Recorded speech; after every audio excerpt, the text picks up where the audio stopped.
Hello guys అందరికీ welcome to our channel movie with Vivek. 'Devaki Nandana Vasudeva' movie అయితే Disney plus హాట్‌స్టార్‌లో stream అవుతుంది. ఇక movie యొక్క ప్లాట్ లైన్ ఏంటంటే, కంసరాజు అనే విలన్ తన చెల్లికి పుట్టబోయే మూడో బిడ్డ వలన ప్రాణగండం ఉంది అని తెలుసుకుంటాడు. ఇక ఆ తర్వాత ఈ కంసరాజు ఏం చేశాడు? మన హీరోకి ఈ కంసరాజుకి సంబంధం ఏంటి అనేది ఈ మూవీ యొక్క స్టోరీ లైన్. ఎవరో అన్నారు, "ఒక్క రాడ్ మూవీని కూడా చూసి తట్టుకోలేవు నువ్వు" అని. చాలానే చూశాను. ఇప్పుడు కూడా చూశాను. అంటే ఎవరు అనలేదనుకోండి.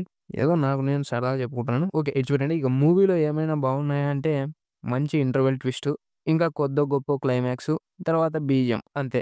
ఇవి తప్ప వెతికి చూస్తే ఇక మూవీలో ఇంకేం దొరకలేదండి. మరి సీరియల్‌ని తీద్దామని మూవీని తీశారో, మూవీని తీద్దామనుకోని సీరియల్‌ని తీశారో నాకైతే అర్థం కాలేదు. దానికి తోడు మూవీలో మైథాలజీని మిక్స్ చేశారు. అంటే ఏమైనా సేఫ్ గేమ్ ఆడారా అని అనిపించిందండి. ఇంకా కొన్ని క్యారెక్టర్స్‌కైతే ఏదో జరగబోతోంది, గండం జరగబోతోంది అని ముందే తెలుస్తా ఉంటది.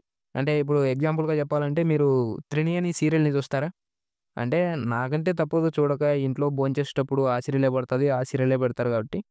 అందులో 'నైని' అనే క్యారెక్టర్‌కి నుదుటి మీద చేయి పెట్టుకోంగానే భవిష్యత్తు కనపడుతుంది. సో, అట్లా ఆ మాదిరిగా ఈ మూవీలో ఉండే కొన్ని క్యారెక్టర్స్‌కి గూడా కనపడతదనమాట.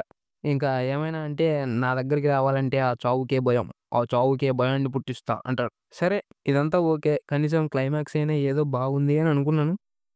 అలా అనుకున్నానో లేదో అప్పుడే మన హీరో డైలాగ్స్ చెప్పడం స్టార్ట్ చేస్తాడు. దీనమ్మ జీవితం ఇంట్రెస్ట్ మొత్తం దొబ్బింది కదరా అని అనిపించింది. పర్ఫార్మెన్సెస్ వైస్ హీరో ఇంకా విలన్ ఇద్దరు కూడా కొద్దిగా అతిగా చేశారేమో అని అనిపించింది.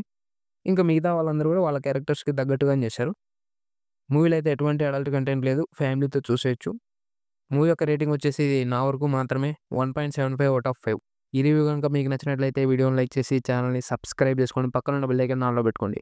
Thank you all. Thank you so much.